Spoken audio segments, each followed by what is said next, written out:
Oke, kembali lagi dalam sesi ngopi ya. Lama tidak berjumpa dalam sesi ngopi, ngobrol penuh inspirasi. Kali ini topiknya tetap masih corona ya. Kemarin setelah 2 kali kedatangan tamu sama-sama pasien COVID ya. Kebetulan hari ini kita kedatangan tamu juga bukan pasien COVID ya, tapi beliau adalah mbahnya COVID Jember ya. Masih muda tapi sudah saya bilang mbah ya. Beliau tenaga medis juga, beliau orang kesehatan, tetapi nanti apa yang dikerjakan beliau nanti biar beliau nanti yang cerita. Ya, kita langsung berjumpa dengan Mas Setiawan. Ya, gimana kabarnya Mas Setiawan? Alhamdulillah sehat. Ya, beliau ini merupakan saya kenalkan dulu sedikit ya. Nanti beliau biar ceritalah tugas-tugasnya ya. Beliau ini adalah sebagai ketua tim pendamping dan konseling pasien COVID. Nah, ini akan sangat seru sekali pembahasan kita pada sesi kali ini karena beliau akan menceritakan terkait dengan suka dukanya bagaimana sih cara mendampingi keluarga yang didiagnosa COVID atau corona ya. Karena akan sangat tidak mudah sekali, betul ya Mas Iwan ya, dalam Ya betul. keluarga itu menerima, wah kok ayah saya atau adik saya dikoronakan kan gitu ya. Ya itu isunya yang beredar dari masyarakat gitu ya. Nah kan gitu ya, dikoronakan ya. Ya, Akhirnya kan banyak masyarakat tidak mau. Ya ini kita langsung saja sama pakarnya ya. ya, ya. Beliau juga Bismillahirrahmanirrahim. S2 di lulusan S2 Kesehatan Masyarakat ya Mas Iwan ya. Oke, Ya betul. sangat cocok sekali. Ya silakan Mas Iwan.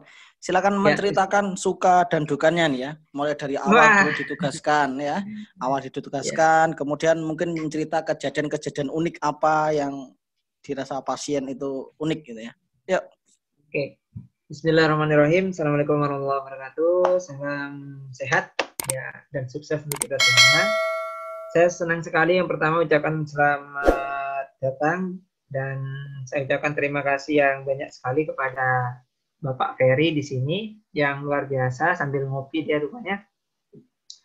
Eh ada pepatah katanya tak kenal maka tak tahu ya, jangan tak sayang. Ya betul. Tak kenal maka tak tahu dan tak tempe ya. Karena sudah ada yang berhak menyayangi. Oke, benar tadi disampaikan sedikit oleh Mas Ferry. Saya Zetiawan Trisno. Kemudian di rumah sakit saya dipanggil di bagian promosi kesehatan, dipanggil Iwan kalau di rumah sakit.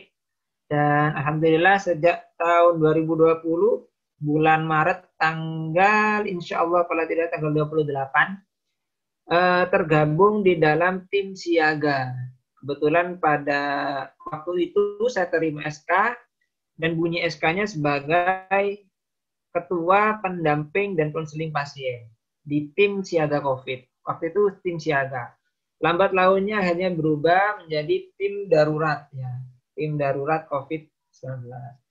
Ya, sebelum mungkin sedikit menceritakan tentang suka dukanya, di tim saya ada 4 orang dengan saya.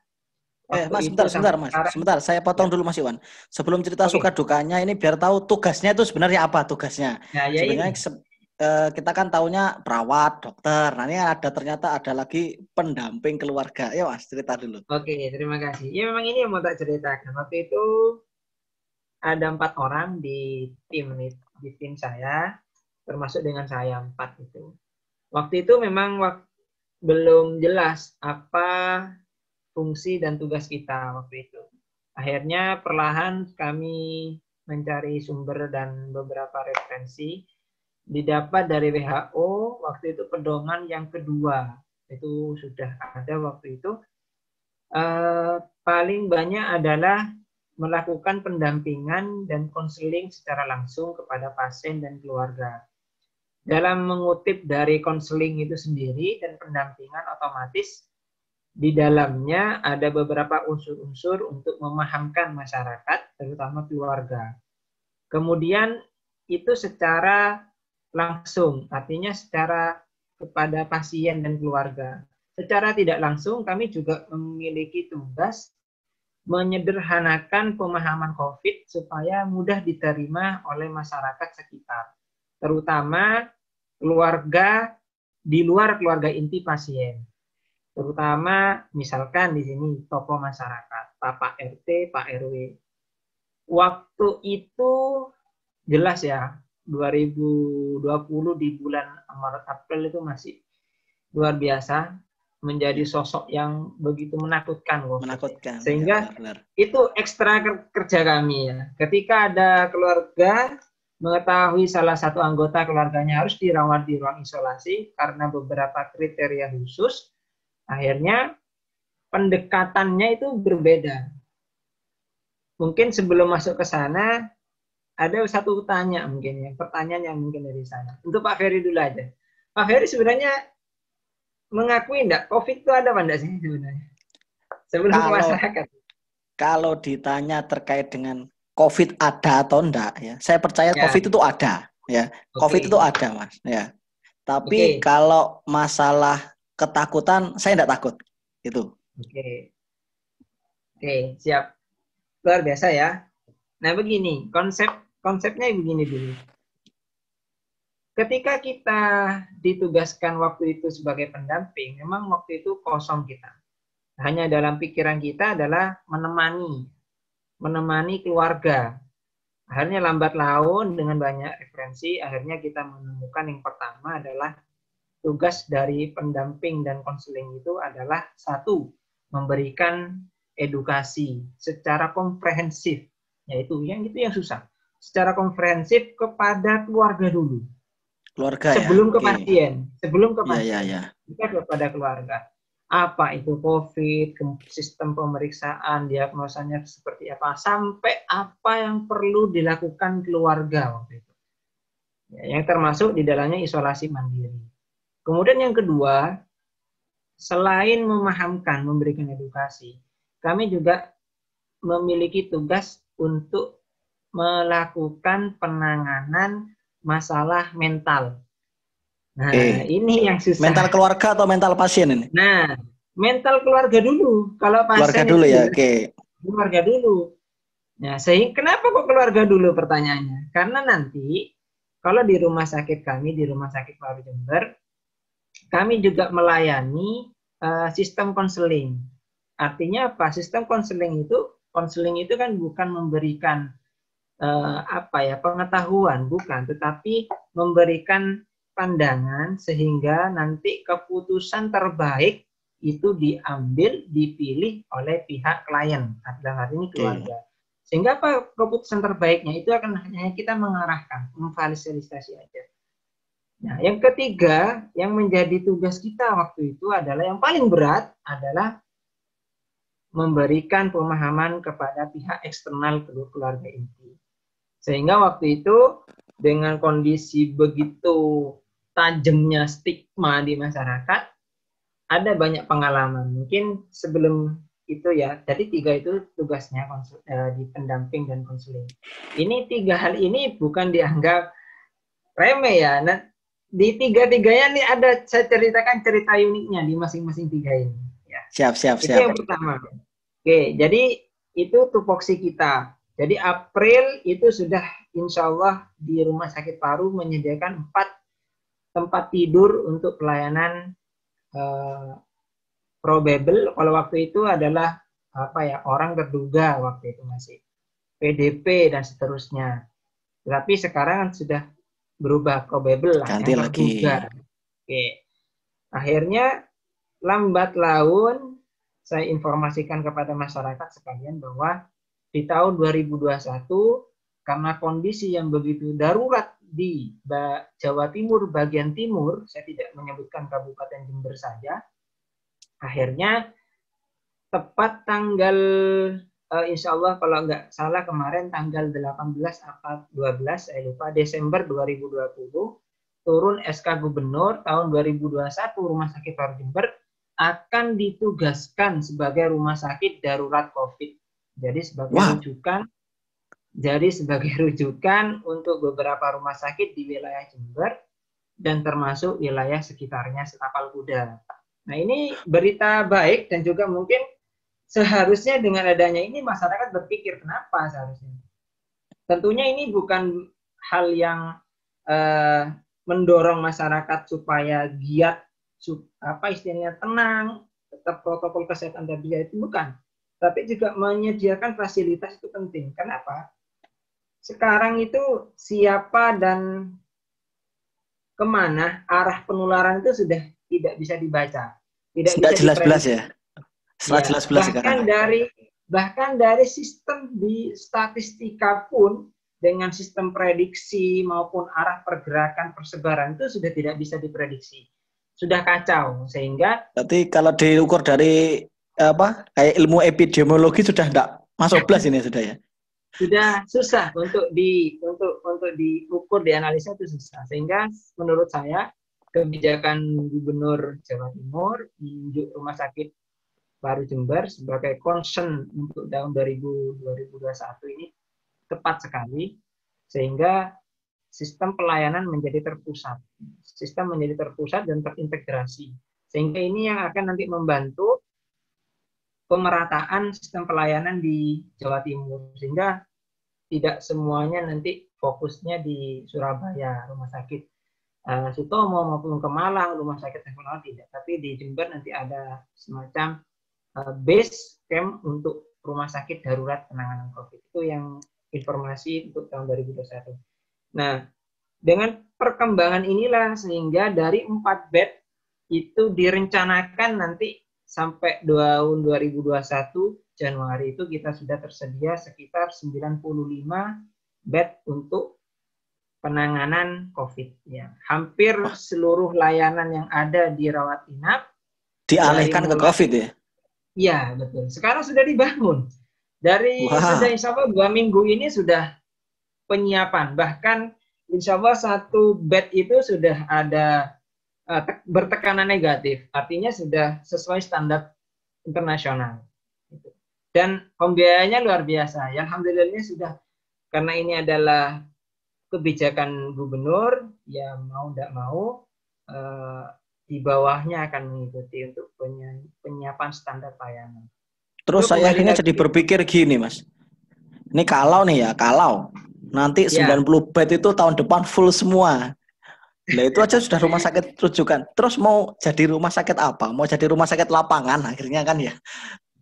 Sementara kita enggak tahu ini penularannya sudah kayak apa. Terus klasternya mana? Ya, kayaknya setiap tempat sekarang ada sekarang. Kemudian terus masyarakat sudah bosan akhirnya pakai masker toh sekarang kalau di luar itu kan. Ya baik, begini mungkin ini sekaligus saya mensosialisasikan kepada masyarakat. Yang pertama tadi sudah saya tekankan bahwa COVID-19 itu ada. Yang kedua yang perlu Anda ketahui sebenarnya, COVID ini berwujud aneh, ya, unik. Kadang ada beberapa pasien kondisinya baik, 1 jam, 2 jam, 3 jam, 4 jam selanjutnya berubah hampir 180 derajat hingga sulit dan tidak bisa ditolong. Itu yang pertama. Itu yang kedua. Yang ketiga, selain keunikan ini sendiri, jelas COVID-19 ini menular. Ya. Yang keempat, poin yang keempat saya informasikan kepada masyarakat, COVID-19 bisa disembuhkan. Ya, bisa disembuhkan.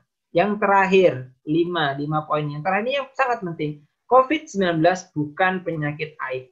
Ya. Jadi setiap orang bisa memiliki kemungkinan untuk berkesempatan sembuh dan bisa seharusnya diterima kembali dengan di masyarakat dengan baik seperti normal. Kenapa saya informasikan seperti ini? Banyak kejadian yang menurut saya ini kekeliruannya bukan letaknya di masyarakat sebenarnya, atau bukan letaknya di pemerintah sebenarnya, tapi letaknya semuanya dalam sisi yang banyak. Ya. Mungkin waktu itu Maret sampai tahun 2020 sampai bulan Agustus itu kita lihat yang gencar pemberitaan di media itu adalah angka naiknya. Ya, naiknya kasus, kemudian bahayanya kasus, tetapi kurang penekanan bahwa COVID-19 ini bisa sembuh, bisa dicegah, ya kan? Bisa sembuh, dan kemudian seterusnya. Itu yang mungkin waktu itu ada. Yang kedua, karena sistem masyarakat yang begitu mungkin dari faktor literasi mereka cukup kurang, sehingga penangkapan terhadap kasus ini begitu berbelok ya, berbelok dalam artian keliru, sehingga dianggap penyakit ini sebuah hukuman atau bisa yang menganggap azab ya. Kalau yang begitu ekstrim di daerah kami ada yang keluarganya ini azab, keluarganya yang statement itu azabnya, keluarganya yang jadi keluarganya yang menstigma pasiennya sebagai itu azab itu keluarganya sendiri malah.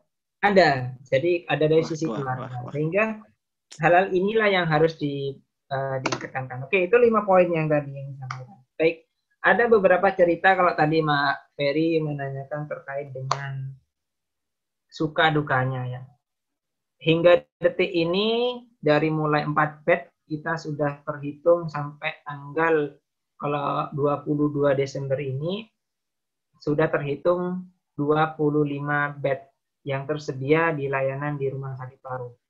Di Rumah Sakit Paru ada 3 kriteria, ada ruang isolasi khusus COVID lantai 1.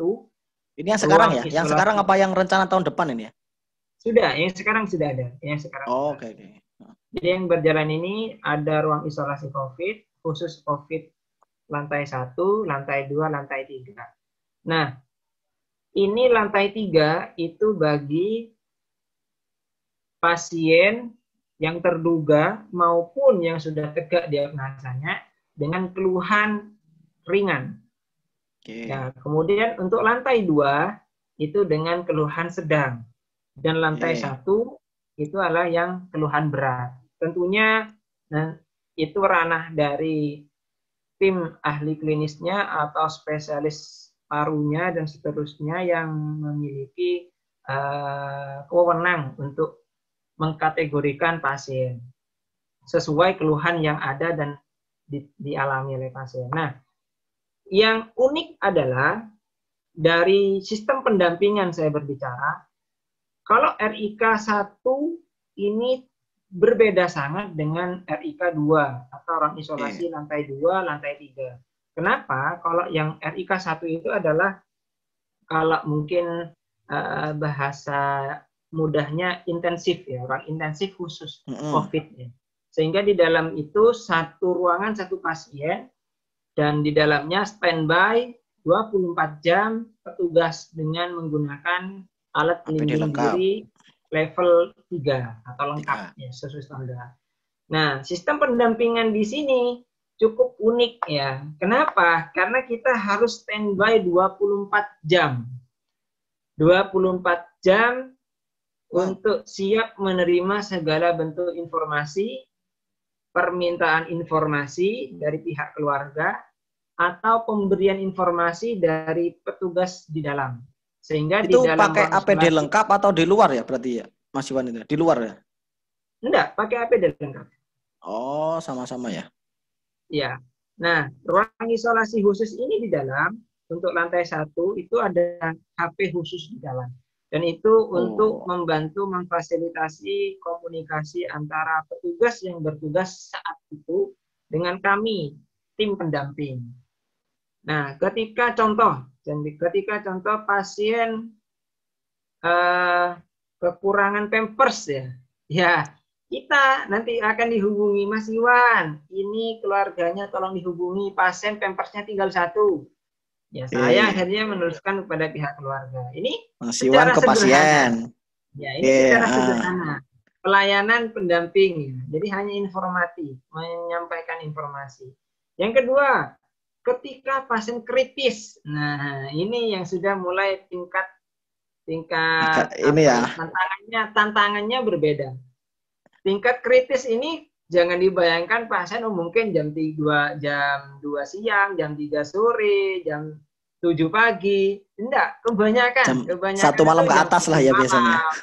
Jam 2 malam, jam 3 pagi dan seterusnya. Itu yang sangat menurut saya Ini masuk suka menurut saya. Ini suka. Kenapa? Karena saya merasa dibantu dibangunkan. Jam 1 malam dibangunkan. Mas Iman, kondisi pasien kritis, tolong hubungi keluarga. Akhirnya saya Oke. telepon. Ya, saya telepon keluarganya dalam Bu ngapunten kondisi dari pasien atas nama X sedang mengalami kondisi penurunan kesadaran. Jadi bahasanya ini juga harus kita kelola sebagai Ya, pendamping. Jangan oke oke. sampai menimbulkan kepanikan bahkan kecemasan yang luar biasa. Apalagi di Kenapa? tengah Karena malam ya. iya, apalagi tengah malam. Kalau posisi keluarga rumahnya dekat dengan rumah sakit di kota Nah, misalkan, it's okay. Tapi kalau posisinya jauh di Ambulu, mereka dengan situasi panik, pasti sistem untuk berkendara ya jika terlalu tidak fokus, terburu-buru. Nah, resiko itu yang kami tata di dari situ ya. pertimbangkan. Jadi hal-hal seperti itu kecil menurut itu tingkat keunikan yang pertama. Jadi kita sebagai penyalur informasi dari Oke, menghubungkan antara pelayanan di dalam dengan pihak keluarga. warga. Itu yang pertama. Yang kedua, nah ini, ketika saya mendapatkan informasi, Mas Iwan ada pasien baru atas nama X dengan nomor RM sekian, nomor HP keluarga sekian. Nah, dari situ sudah start saya melihat kondisi pasien secara umum, kemudian nanti saya sharekan informasi itu kepada tim pendamping. Jadi diurut pasien 1, 2, 3 itu sudah ada tim pendampingnya. Jadi satu pasien, satu pendamping ya. Oh, Bukan satu satu pasien satu pendamping, pendamping. satu pasien. Satu pasien, satu pendamping. Jadi bisa jadi nanti satu pendamping memegang 4, 5, 7, bahkan belasan orang. Bisa jadi. Pasien. Oke. Pasien. Berat juga Nah berarti ini, ya. Pasien dan wah ini keluarganya kan?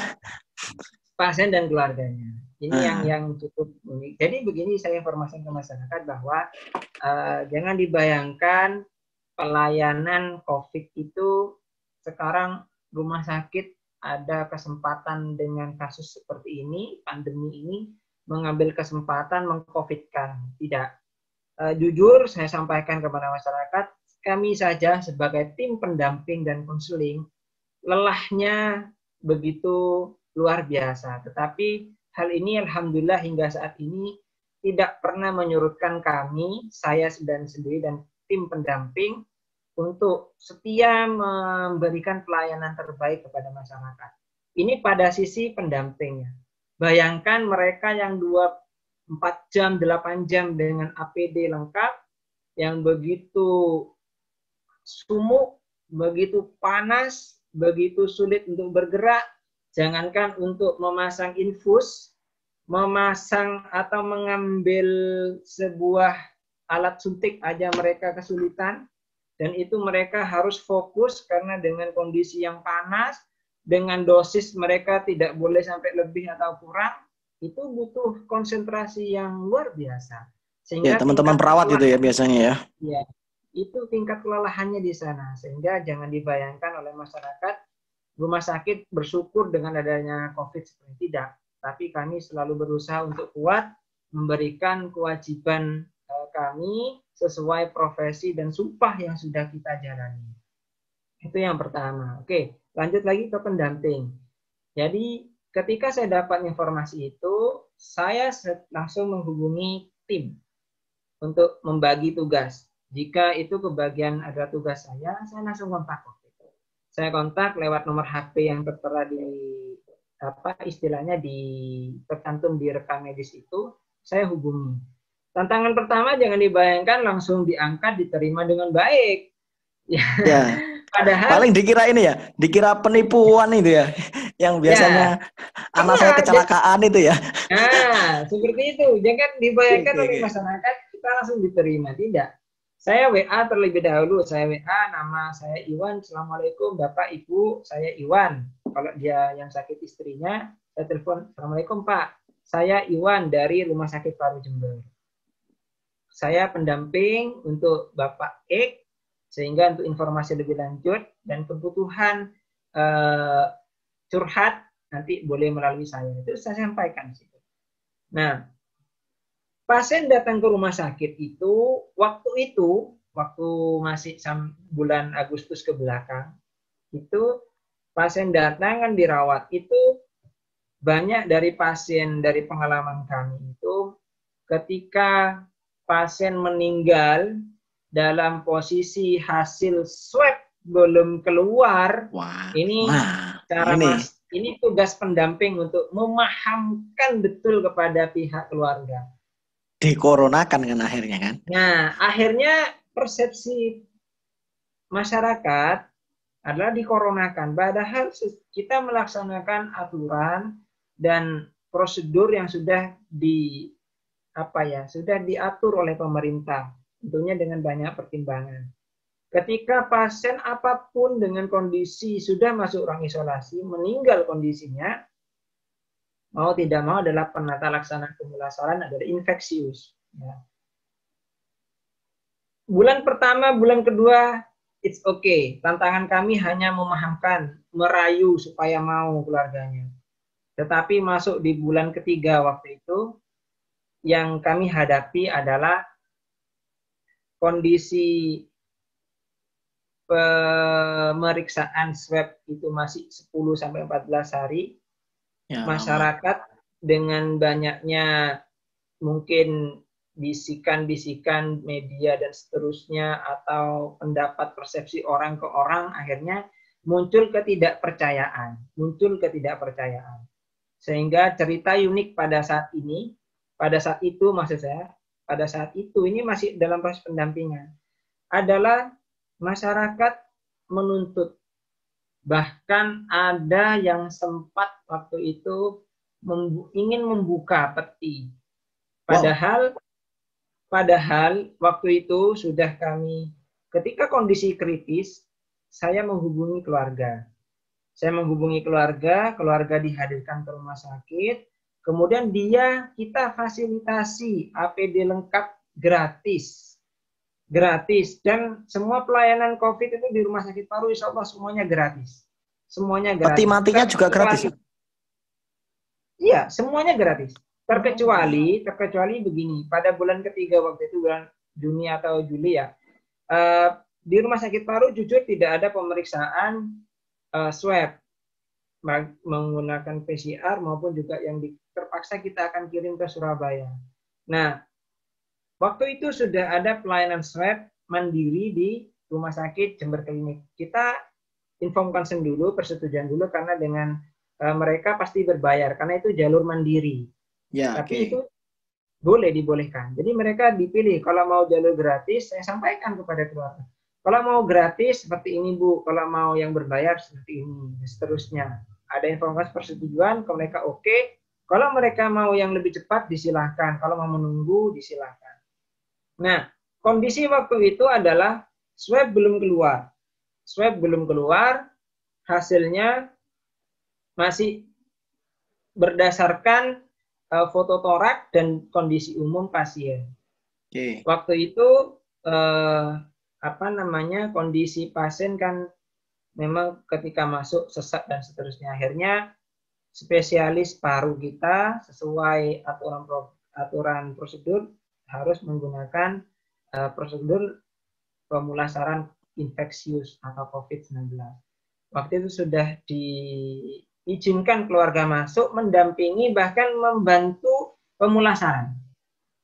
Ini keluarganya dari sisi keluarga pakai APD berarti ya? APD lengkap. Kita bantu dikasih APD ya? Ya, kita bantu memakaikan supaya benar pemakaiannya, diizinkan masuk dan seterusnya. Mereka sudah oke. Sampai pada posisi keluar itu sudah dibantu oleh tim dari Kapolsek setempat. Ya, jadi keluar rumah sakit. Iya, jadi tugas saya waktu itu ketika pasien meninggal, saya menghadirkan keluarga, memahamkan keluarga, sampai betul-betul menerima kondisi pasien. Setelah itu saya juga menghubungi pihak puskesmas setempat. Kemudian pihak kecamatan. Jadi tugas pendamping dan konselor itu begitu sampai ke sana ya. Sampai ke sana. Bahkan kondisi kamutan. Oh, liang lahat sudah berapa persen? 4%, 5%, 10%, sampai 90%. Nah, ketika sudah 80%, posisi ambulan baru disiap diberangkatkan. Itu semuanya dipegang oleh koordinator lapangannya adalah pendamping. Sehingga sampai segitunya. Jadi kalau ada pasien meninggal jam 1, bisa sampai kami jam 4, jam 5 belum tidur. Kita harus standby. Oh, Sampai benar-benar pasien itu ke sana ya? Iya, jadi RT kita hubungi, dia yang menjadi koordinator lapangan di sana. Mas, pemakaman siap. Sherlock, Pak. Saya Sherlock, mereka Sherlock, saya teruskan kepada ambulan. Jadi begitu tersistem sebenarnya yang sudah kita buat. Itu sampai pada posisi ambulan berjalan pada kasus ini. Kebetulan masuk gang. Yang masuk gang itu hanya ambulan waktu itu. Jadi ambulan masuk, ternyata polisinya berjaga di depan gang. Nah, di tengah perjalanan gang ini ada segerombolan dari pihak keluarga yang menghadang ambulan kami. Saya kurang tahu, ini kasus, sebenarnya banyak kasus yang baik. Saya ceritakan yang satu aja. Iya, satu aja. Ini yang ini unik. Unik. Ketika diturunkan, terpaksa mereka sampai meminta posisi peti ini dibuka. Posisi peti dibuka. Akhirnya kita berikan penjelasan secara perlahan kepada pihak keluarga karena waktu itu kondisinya besar tinggi. Ya, tinggi besar juga ya ngapunten tidak menggunakan APD waktu itu. Dilalah posisi sampai peti ini terbuka. Bahkan ada tangan dari pihak keluarga itu masuk ke dalam. Masuk ke dalam? Iya, masuk ke dalam peti sampai dimasukkan. Akhirnya kita coba lobby secara baik-baik. Waktu itu akhirnya Pak RT-nya datang memberikan sedikit bantuan, memahamkan. Akhirnya berjalanlah posisi ambulan ini di tempat, kemudian dimakamkan sesuai protokol. Tapi waktu itu kita masih belum tenang ya. Artinya belum tenang kita sendiri. Waktu itu yang mengantarkan jenazah was-was karena posisi peti sempat terbuka. Yeah. Dan waktu itu masih level anggaplah level kesiagaan kita itu tinggi ya, berbeda dengan sekarang mungkin ya. Okay. Terbuka sedikit sudah begitu mengkhawatirkan ya, sampai akhirnya posisi dimakamkan. Nah, ketika kita pulang, saya dapat kabar dari warga setempat, ketika makam itu sudah tidak ada orang, ngapunten, saya dibongkar. Dibongkar. Wow. Dibongkar. Dan itu informasinya masuk kepada kami. Dibongkar dan dilakukan tata laksana seperti jenazah pada umumnya.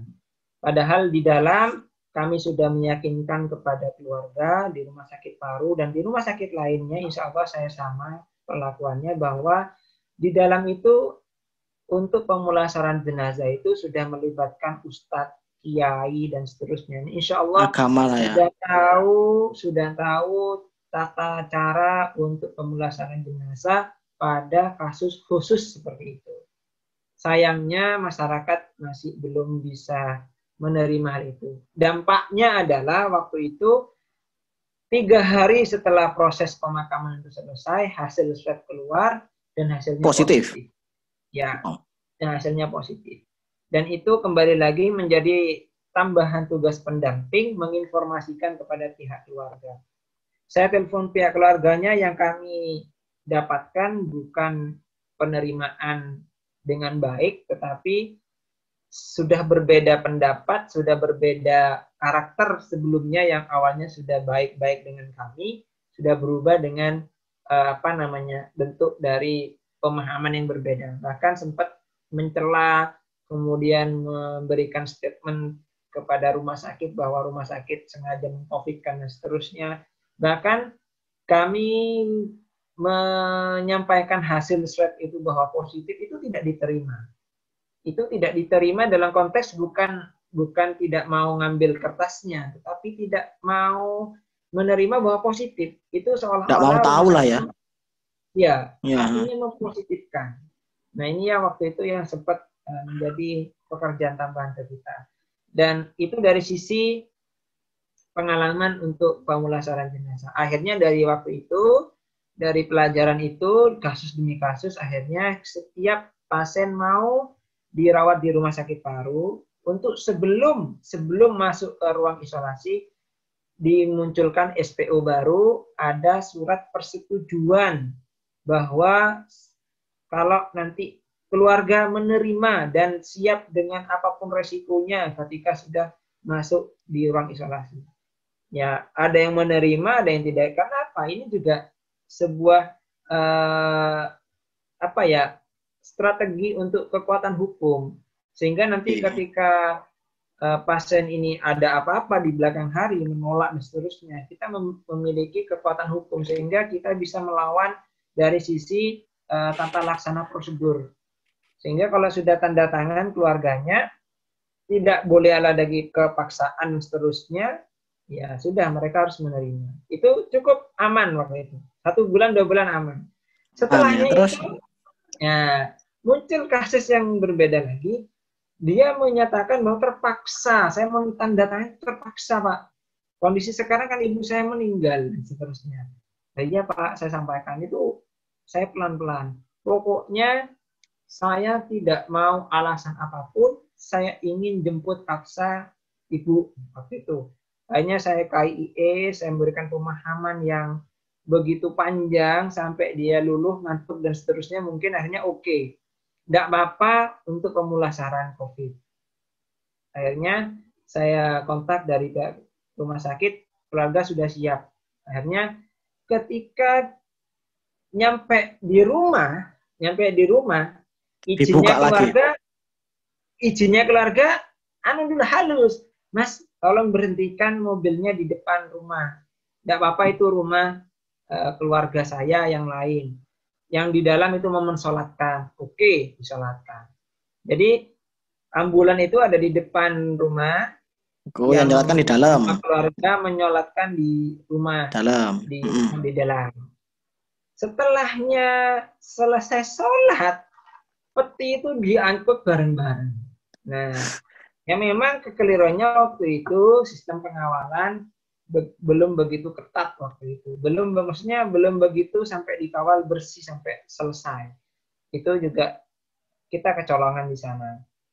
Bahkan dari kasus itu sampai karena keluarga ini mungkin memang vokal, dia menyatakan di beberapa statement media dan seterusnya bahwa kondisi ketika peti dibuka masih pakai daster ya. Betul, ya. Pasien masih menggunakan baju pasien, belum dilepas. Yang kedua, posisi jenazah korat marit, ya, bahasanya korat marit. Artinya tidak sesuai tata laksana. Nah, ini dua hal ini yang sebenarnya menurut saya masyarakat harus bisa tegowo. Artinya jangan memberikan sebuah kebohongan publik yang ini bisa memicu masyarakat akhirnya berpikir yang berbeda terhadap pelayanan-pelayanan kesehatan. Saya yakin semua rumah sakit pasti sudah melakukan sistem prosedur yang benar karena kita diawasi dan diaudit langsung. Nah, akhirnya apa? Waktu itu kondisinya keluarga sudah saya hubungi, si anak ini sudah saya hubungi. Anaknya ada 3. Pasien ini ya saya sebut saja dari Kecamatan Timur ya, dari Silo lah, nggak apa-apa kan saya sebut kecamatannya, Kecamatan Silo. Nah, keluarga saya minta untuk masuk karena waktu itu sudah tegak diagnosanya positif. Hanya pasien kondisinya jelek, keluarga tidak mau masuk. Anaknya ini tidak mau masuk. Kemudian anak yang kedua beralasan punya anak kecil. Kalau saya masuk bantu di dalam menjaga dan seterusnya, waktu itu waktu masih belum meninggal, saya tahu ketularan dan seterusnya. Ya. Anak yang ketiga sibuk dengan pekerjaan. Ini juga menjadi pelajaran buat kita semua yang mungkin masih ada ibu. Mungkin ini kebetulan hari ibu. Mari berbakti yang setulusnya, yang semaksimal apa mungkin, yang baik kondisi sehat maupun sakit, kita harus siap. Ya. Nah, kondisinya waktu itu sudah kritis, anak tidak mau masuk. Meninggal tidak mau bantu pemulasaran. Ternyata dia menolak pemulasaran COVID. Ya. Sampai akhirnya dia membongkar dan seterusnya. Sehingga dari belajar ini sebenarnya hasil pemeriksaan laboratorium itu tidak bisa diakali atau dibohongi. Tidak. Ketika positif, kita pasti akan menyampaikan positif ke masyarakat. Dan banyak juga ketika hasil negatif saya sampaikan kepada keluarga. Atas arahan negatif, dari gitu ya. Ya, hasilnya dari arahan dari dokter spesialis, tolong diinformasikan bahwa pasien negatif akan dipindahkan rawat inap umum atau non-COVID misalkan. Saya informasikan apa adanya. Dan rumah sakit selalu terbuka dengan itu. Datanya pasti ada. Nah, terus gini Mas Iwan, kalau tadi misal ada yang bongkar gitu ya, di keluarganya ada yang bongkar, itu ada enggak terus kemudian yang dimakamkan ini ternyata positif. Ada enggak setelah bongkar itu dari pihak keluarga itu yang ingin periksa, isinya takut ketularan, ada enggak kira-kira? Atau bahkan mereka itu positif, ada enggak? Ya, yang pertama terkait dengan itu ya, ketika pasien tegak positif, pasti kami melaporkan lewat petugas surveillance kami di rumah sakit. Petugas surveillance itu akan kontak ke dinas kesehatan dan diteruskan ke puskesmas wilayah untuk dilakukan tracing. Ya. Alurnya seperti itu. Kita tidak bisa langsung ke puskesmas. Alurnya ada ke dinas kesehatan dulu setempat, kabupaten setempat.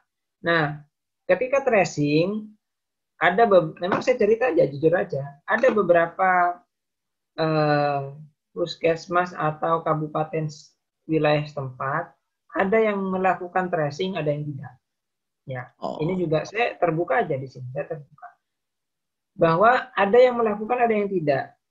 Ya, kenapa? Ya, mungkin dengan situasi pandemi seperti ini, kasus begitu banyak, sebenarnya bukan tidak mau, tapi mungkin belum sempat. Lelah mungkin ya. Kalau lelah, ya bukan bolehlah. Bolehlah. Tidak, bolehlah. Karena memang begitu melelahkan ya. Saya jujur begitu melelahkan. Tapi mungkin belum sempat. Belum sempat tracing, keluarga sudah tidak sabar menunggu misalnya, terus dia secara mandiri swab misalkan. Ada yang ketika tegak positif dengan inisiatif keluarga karena mungkin dari faktor kepedulian kepada dirinya, bukan kepada stigma masyarakat, dia tertarik untuk berinisiatif dan swab sendiri atau rapid dulu dan ada banyak seperti itu. Ya, itu yang beberapa masyarakat yang saya mungkin ceritakan. Ada yang satu hal yang bagus. Ya. Dia seorang guru, kemudian istrinya dirawat, dia memerintahkan semua keluarganya yang satu rumah untuk swab.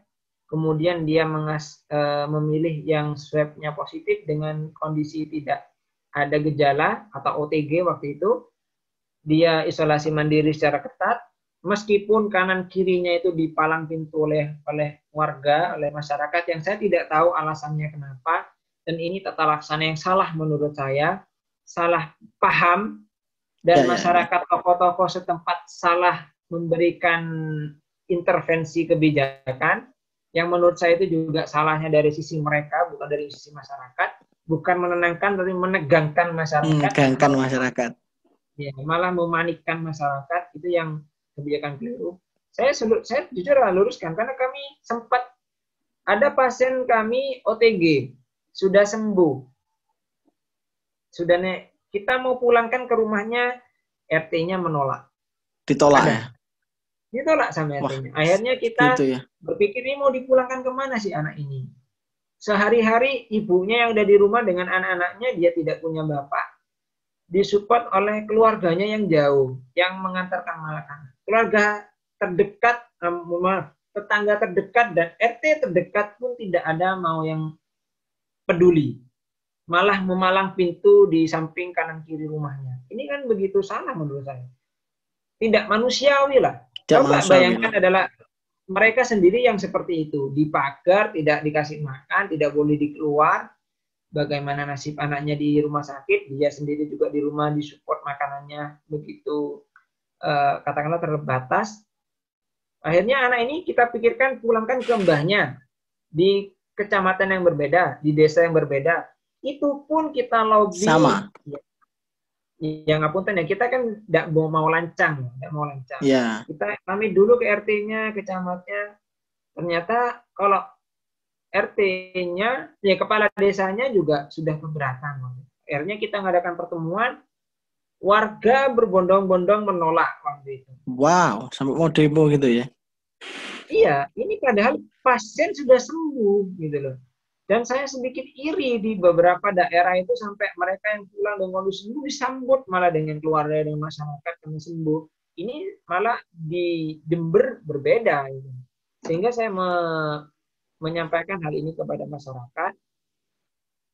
Poin kelima tadi, COVID itu bukan aib, ya. Tapi ini adalah penyakit biasa yang Allah turunkan dan Allah sudah menurunkan juga kesembuhan.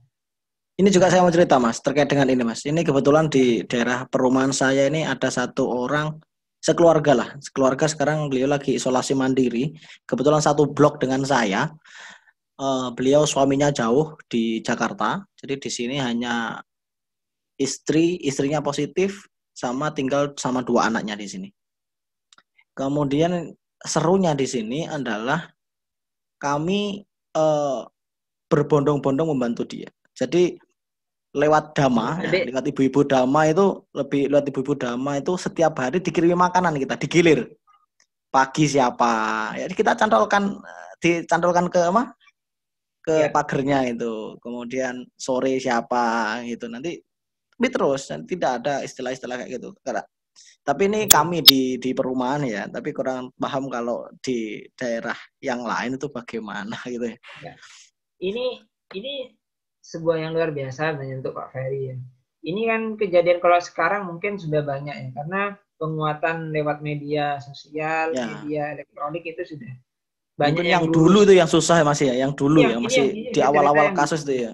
Di awal, bukan di awal tapi sudah di pertengahan. Pertengahan ya. Tantangan sekarang itu mungkin dampak dari kasus-kasus yang dulu salah strategi penanganan dan salah intervensi program dari sisi masyarakat maupun dari sisi pemerintah. Akhirnya 2-3 bulan belakangan ini yang kami lihat dari data, yang saya sebut data aja, base data di rumah sakit itu banyak dari klaster-klaster keluarga. Itu yang pertama. Oke, yang kedua dari pemangku kebijakan daerah setempat. Itu tidak usah kita bahas Mas. Nah, itu tidak usah kita bahas dulu, oke? Kalau sudah terkait dengan pemangku kebijakan, ini apa ya istilahnya? Nanti aja lah kita maksudnya kalau gini, masalah. Maksudnya gini, dari kalangan RT RW kemudian RT RW-nya oke, kalau masalah RT RW ya. Sama tokoh Toma Toga gitu ya. Ya, itu Toma Toga sekarang juga dari klaster itu sudah banyak. Jadi maksud saya ke pemangku kebijakan di sini adalah yang sisi level paling rendah ya. Paling rendah RT RW, kelurahan, kemudian desa, kades, itu kita sekarang banyak temukan. Mungkin dari faktor ya naudzubillah, mudah-mudahan saya aja yang salah. Mungkin karena sistem waktu itu yang berjalan dari awal pandemi ini sampai sekarang itu belum tertata dengan baik, sehingga dampaknya akhirnya kepada seluruh profesi sekarang. Tidak di level pada masyarakat saja, tapi pada mereka yang sebagai pelayanan publik, ya, pelayan publik di masyarakat, mereka terdampak. Akhirnya dengan ini kita perlu belajar bersama. Dan menurut saya menutupi kasus sebenarnya itu sebuah strategi yang menurut saya itu kurang tepat. Keterbukaan informasi terutama di kalangan masyarakat supaya sekarang kan sudah media sudah bagus ya, sudah banyak yang meluruskan kampanye lah ya. Yang dilakukan seterusnya itu sudah bagus ya. Cuman andaikan ini dilakukan waktu di awal dulu ya. Kasus awal, kayaknya tidak akan sebesar sekarang, atau ya sebesar dalam tidak hanya kasusnya tapi sistem penanganannya itu loh yang perlu diperbaiki. Itu dari sisi pendampingan yang kedua ya. Mungkin ini yang kedua. Jadi kita memahamkan. Yang terakhir, nah ini yang sebenarnya awal kita lakukan adalah ketika saya menginformasikan, jangan dibayangkan pasien dan keluarga itu mau langsung menerima hasil dengan baik. Maksudnya di sini mereka, oh iya Pak, terima kasih. Bukan dibayangkan dokter. Ada yang ngapunten, mereka stres. Pasti Kemudian ya ada stres ya. yang mereka, iya, ada mereka berpikiran yang macam-macam. Ini tugas pendamping. Kami melakukan sistem konseling. Kami melakukan bahwa apa yang kita lakukan pada kondisi seperti itu, kami mengajak kepada pasien dan keluarga untuk mengelola stresnya dengan baik. Saya tidak Misalnya, akan contohnya. Contohnya gini, saya tidak akan mengekang mereka takut, cemas. Gimana Pak? Saya ikuti aja, ikuti alurnya. Dan saya akan masuk pelan-pelan untuk bagaimana mereka bisa menerima dan mau. Misalkan begini, terus gimana Pak kondisi suami saya di sana? Sekarang kan saya kan isolasi mandiri di sini. Kemudian anak saya sudah saya asingkan dan seterusnya. Saya sampaikan, Bu, diasingkan kemana anaknya? Kenapa kok sampai diasingkan? Takut ketularan. Kenapa nggak dititipkan di buliknya yang dekat rumahnya? Ketika main, anaknya di depan rumahnya dia bisa lihat dari jendela. Kemudian bisa dia pantau kondisi, oh sudah, misalkan waktu itu dia madrasah belum ditutup ya, sekolah madrasah, atau dia sholat dilanggar sambil, biasanya kalau dilanggar-langgar kan pakai mikrofon ya, sehingga suaranya terdengar oleh ibunya yang sedang isolasi mandiri. Itu membangkitkan semangat. Secara psikologis, ketika saya bisa melihat kondisi anak saya baik-baik saja yang sebenarnya saya khawatirkan, itu memberikan sumbangsi obat yang positif untuk psikologi saya sebenarnya. Sehingga ketenangan dari pihak keluarga, akhirnya saya arahkan, Bu, jenengan kalau sudah tenang, tolong telepon suaminya. Sampaikan, Bu, jenengan baik-baik aja di situ. Sampaikan jenengan dan anak-anak sedang sehat. Anaknya sedang main dan seterusnya. Kalau mau video call silahkan. Jadi kita memberikan toleransi kepada keluarga. Boleh keluarga di dalam menitipkan HP kepada pasien. Boleh. Dengan catatan HP-nya yang masuk ya harus itu. Tidak boleh ganta-ganti. Karena memang dukungan keluarga memang sangat penting, Mas ya. Ya, jadi tinggal sekarang kita mengarahkannya seperti apa, mengelola stresnya seperti apa. Nah, itu tidak bisa belajar satu hari sebenarnya untuk bisa kita otodidak itu ya. Dan tidak ada kita, teorinya itu. Ya, teorinya. Tapi memang otodidak ya. Kalau kita melibatkan emosi kita, melibatkan perasaan kita seperti mereka yang kita alami, insya Allah kita akan tahu bagaimana cara menanganinya. Karena tiap orang berbeda-beda cara penanganan stres dan pengelolaannya.